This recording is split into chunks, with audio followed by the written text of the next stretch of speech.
She's worked across major brands like Pepsi and McDonald's and State Farm. She's led social at a high level and was recently named one of Ad Age's creatives to watch.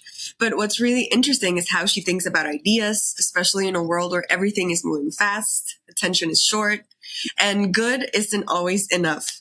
Michi, I'm very excited to have you this. Welcome to Fully Managed. Likewise. Thank you so much. Thank you for having me. So you started your career in social and community before moving into creative leadership. How has that early experience shaped the way you think about ideas today? Yeah, I think, I started as a community manager, of course, and it was at a time where social media was not the biggest thing on clients' minds. And I think it helped shape the way I work because you had to kind of fight a little bit to be heard. And then, defining what your role was, there was no defined role at the time. It was a community manager, but the expectation was like, if you have ideas, bring them to the table.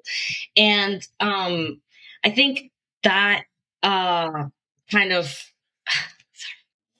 think that helped just understand. I lost my train. I'm so sad. It's okay. No worries. Do you want me to ask it again? Yes, please. Of course. So, Michi, you started your career in social and community before moving into creative leadership. How has that early experience shaped the way you think about ideas today? Yeah, so I started at a time where social media was not on the top of the client's minds, and you had to kind of fight to be heard. And it really just helped find your voice and just like I said, fight to have your ideas heard and just find new ways to present things that clients did not quite understand at the time. So that really just helped on that space, get those ideas out there, just finding different ways to explain these things that used to be complicated at the time, and really just reach that goal. I'm so sorry. I'm so nervous. No, it's okay. You did great. I am extremely nervous. I don't know why. No, it's okay. No worries. I completely understand, but it's okay. You're doing great. Okay. Okay. No worries. No worries at all.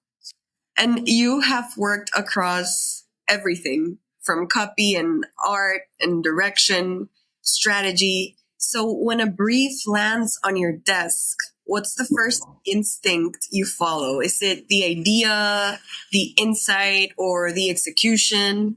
It depends on the brief, really. Like no briefs are alike, and there's not a particular formula to how you approach a brief. I think depending on how excited or how complex that brief is, I'll adjust how I approach it. Sometimes I'll think executionally first, which some people say that's not the way to do it, but it's just like, oh, it'd be cool if we do this, and that. But other times it's taking it slow, kind of digesting, understanding the target itself, and then seeing what the target is into and kind of embodying that target. Because sometimes we're talking to 18 to 25-year-olds, I don't know what they're into personally, and I have to kind of deep dive into their world to kind of understand it. But for the most part, it depends on the brief, and every brief is different, and how we approach each brief depends on the complexity of it. Okay. But yeah. And you've led social at a high level. So what's something brands still get completely wrong, in your opinion, about social content today? I think making a viral post is not necessarily something that you could pull out of a hat or gain followers. They're always like, my goal is to gain followers, or my goal is to go viral. And yeah, there are certain formulas or things that we can do to maybe make a post go viral, but sometimes it's not within the tone of the target, or it's not, the tone of the client, or it's not what the client would like to do. So I think that's the biggest misconception of clients. It's like, we want want to be trendy. We want to be viral. We want to have a million followers. And yeah, that is possible, but it's not going to happen overnight, and that's why the strategy is so important. That's why the creative execution is so important. Even working with influencers and stuff like that, or just having a client that fully trusts you to do whatever you want to do, then yeah, that is something that can achieve what they want. But those types of clients are very rare. And when you're building a social first campaign, what's your personal test for, this is actually worth someone stopping their scroll for? I think it's a dual thing. It's like, is it simple? Simple to execute and simple to present to client. Like, can people understand the concept quickly? But also, can you repeat the question? Yeah. Okay. No worries at all. I completely get you. So, Michi, when you're building a social first campaign, what's your personal test for, this is actually worth someone stopping their scroll for? Yeah, I think it's a couple of things, right? It's simplicity of the concept. Is it easy to produce, easy to present to clients? But also, will I share it? Will I stop and scroll for this? Or if I'm talking to some friends and I present the concept to them, like, hey, what about this idea? And they're like, oh, okay, cool. Would you share it? Probably not. Well, it's about pressure testing and engaging that around. I think it's very simple to do. And yeah, but the biggest thing for me is like simplicity, right? If it's too complicated for somebody to like explain it to your client or explain it to your coworkers, then I think you're already kind of going the wrong way on that end. Yeah, absolutely.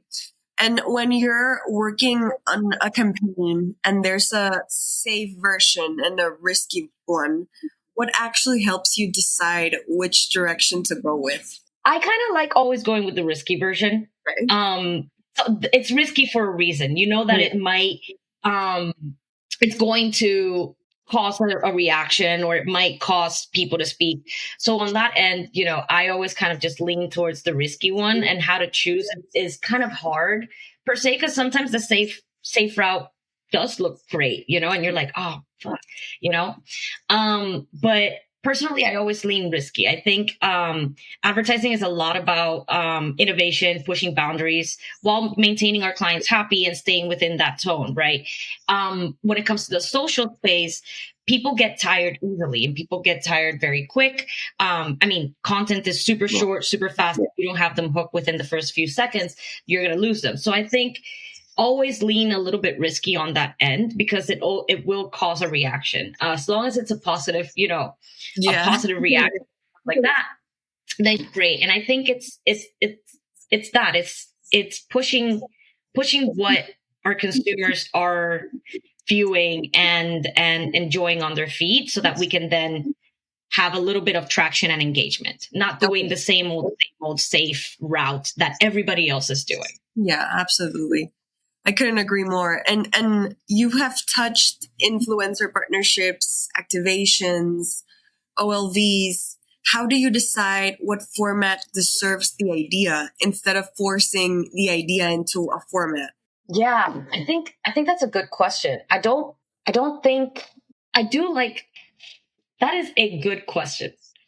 I think the idea, because I think very executionally sometimes, I already know where this would go, especially when you look at the strategy and you look at your target, you already know more or less where they're living. So when you're thinking of ideas, you're creating executions around that space. You want to make sure that you're targeting your audience in spaces that they live in, and not having to make them jump through hoops to let me download this new app, let me sign up because they posted something or there's an activation here.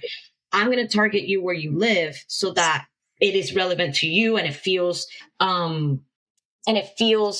relevant to you. And I think on that end, that's why I tend to think executionally first and then come back to the idea, because that's how you then find out, okay, this is going to be an OLV because our target right now, the brief or what the client is looking for, they're living in this space. So this is where the idea is going to live.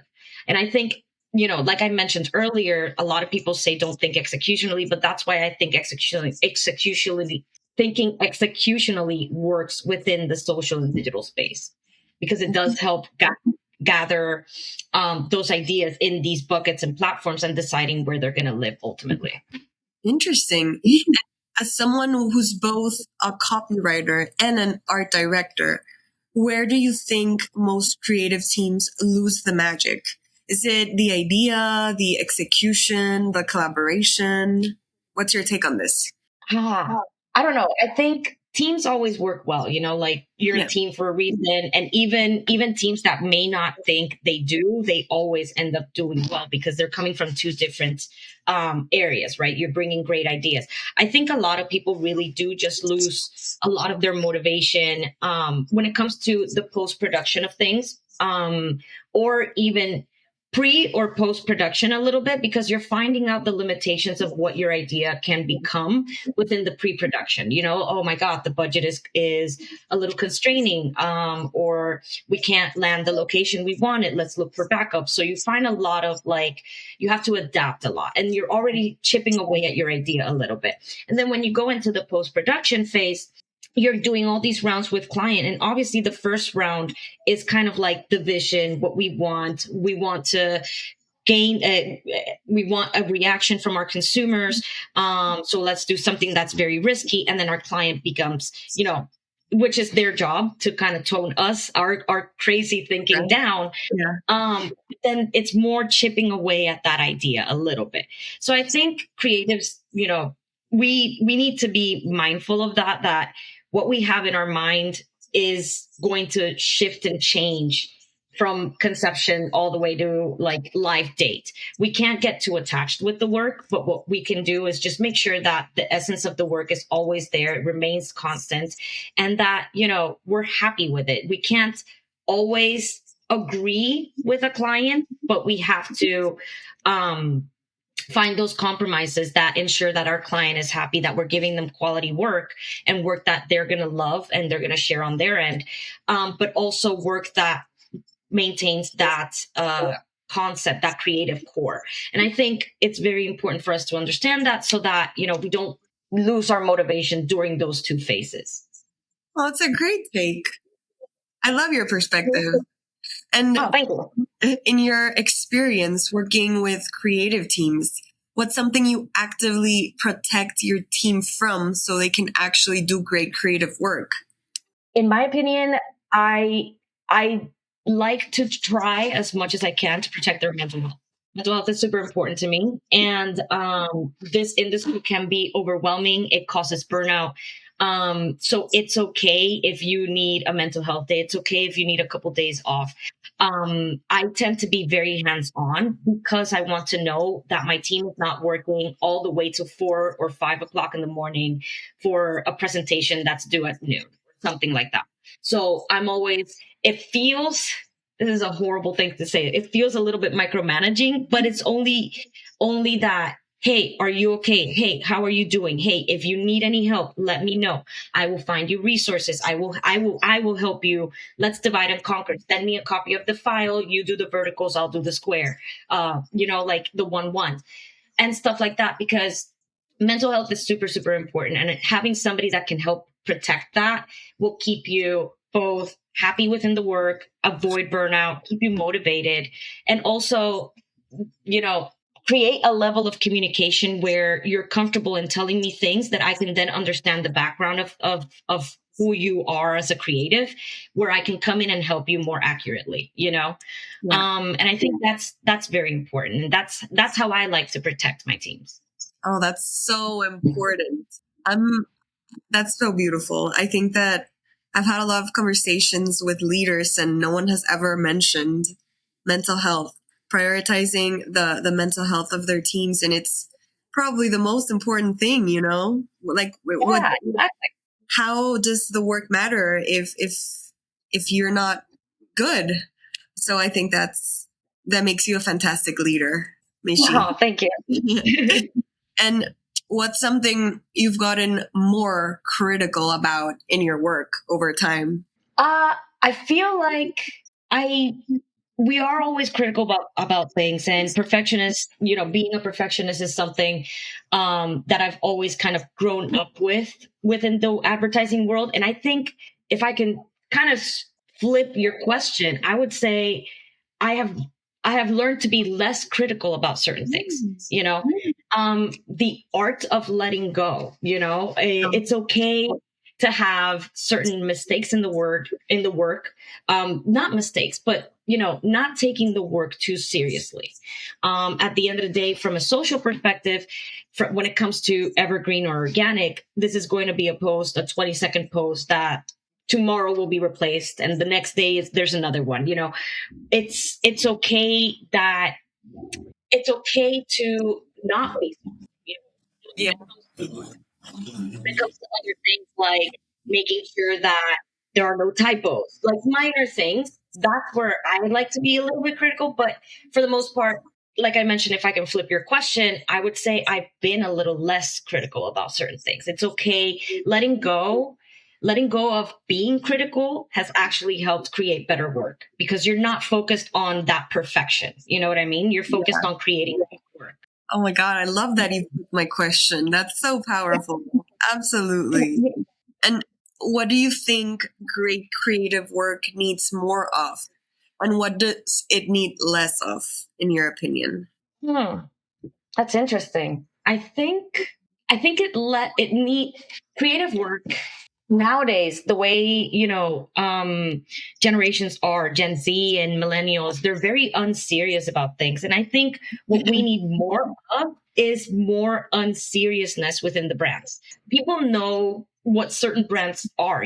They know what beverages are. They know what telecom is. They know what these brands offer. Obviously, yes, there are specific offers that'll make one better than the other. But ultimately, everybody has grown up with these brands. They like there's Pepsi, Coke. These brands have been around since before we were all born, right? We've grown up with these brands. We know what they are. And I think, if people understand the way that our target really thinks and behaves, or what they think about, they're so tired about um hearing, all these negative news out there. They're so tired of bills. They're tired of all these things. And I think a little bit of humor, a little bit of less seriousness within the space would be helpful for a lot of brands to be a little bit more relatable to their consumers, because it's not taking yourself so seriously, and people can relate to that. Like everything that we consume on social, it's like fun stuff. You stick for the info or for the funny videos, Yeah. sometimes. So becoming a little bit less serious can be very helpful for many brands. And we saw that across with Nutter Butter. We saw that across coming up with Duolingo. They kind of toned down their serious. They went full steam ahead and kind of went on this weird route where it's like, what? But they were trending, and like those sales were happening. And it's not always here, buy one, get one off, or enjoy these products for $9.99 a month. It's about something that's less serious, more relatable, and it doesn't always have to be offer forward. Sometimes it's just uh sorry, my English doesn't English No, sometimes. it's okay. Relatable. Relatable. Yeah, absolutely. That's a very refreshing take. And you looking at the next generation of creatives coming up, what's something you wish more junior creatives would stop doing immediately if they want to stand out? I think probably I would say try, like that's a loaded question in my opinion. I think there's a lot of different answers. I think one would be trying to be like other creatives. And that's something that I used to do when I was coming up during advertising. And it was like, oh my God, I want to be like them. And, it's fine to have a north or something. But I think because there's a new generation of creatives that eventually are going to bring way different thinking than what I am used to, or the people that were before me were used to. I think if they, you know, kind of bring more of themselves, their individuality, within the space. And that goes back also to what we mentioned about the tone and being less serious. I think there's a lot of that is reflected in the new generation of creatives. And I think if they can stop trying to adapt to the corporate world and just bring in their individuality front and center, it'll help them really grow and really, really even sell their ideas. Because when I was coming up in advertising, I was a little weird, and people were a little put off by that, so they wouldn't hear me out. But I think, and I tried to adapt to that. I tried to be the corporate girly, and I tried to be like and I feel like after a while you kind of start falling or merging with the crowd. So I was like, nah, that wasn't working for me, but this isn't working for me also. So I'd rather be myself and just like, fuck it, And I think that's something that's very, very important for those creatives that are coming up. Just don't adapt. Don't be the corporate like creative, or just bring your wholehearted individuality to the game, and people are gonna like that for it. I love that. And it sounds so cliche, but there truly is nothing more powerful than being true to yourself. And I feel like just so much alignment comes in when you are true to who you are and not try to like fit into the mold that the corporate world has, established for you. And I think that's very brave, because you're new and you want to fit in. But yeah, absolutely. I love that advice. Yeah. Thank you. And who's someone, we always like to finish with this question, because we think that mentors are so important in our journeys. They can shape you in a very profound way. So I'm curious, who's someone that's shaped how you think about creative work? Damn. Yeah, I think I have a couple of mentors, and they were creatives that I worked with at my previous agency, and it was Monica Marulanda and Virgilio Flores. They are two amazing creatives, but they were two creatives that truly understood, that the digital space is a weird area to be in, and they allowed me to kind of they helped me with my confidence. They helped me they helped me with my confidence in like saying, you're the subject matter expert, you bring in, we'll listen. And that, was very fresh and new to me. But also part of the reason that I have been able to gain experience in a lot of fields within the advertising space was because of them as well. Them being more traditional creative, and it really helped me gain the experience from traditional while bringing my expertise of the digital space to their team. And I just feel like creatives like that is what we need, right? Across the board, creatives that truly see you or a creative, they tell you like to your face, like, you're here for a reason. Like, you're already in the agency. Like, no idea is a bad idea. Don't be afraid to bring it to the table.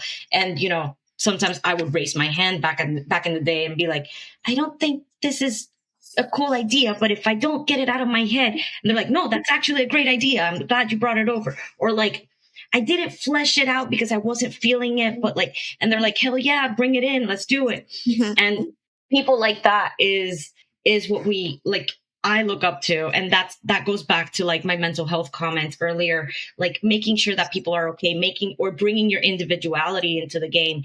It comes a lot from what I learned from them. They are two amazing mentors that I was lucky to have. And honestly, like, I learned a lot with them, and they were very, very trusting and very open to just hearing ideas. And that's all they care about.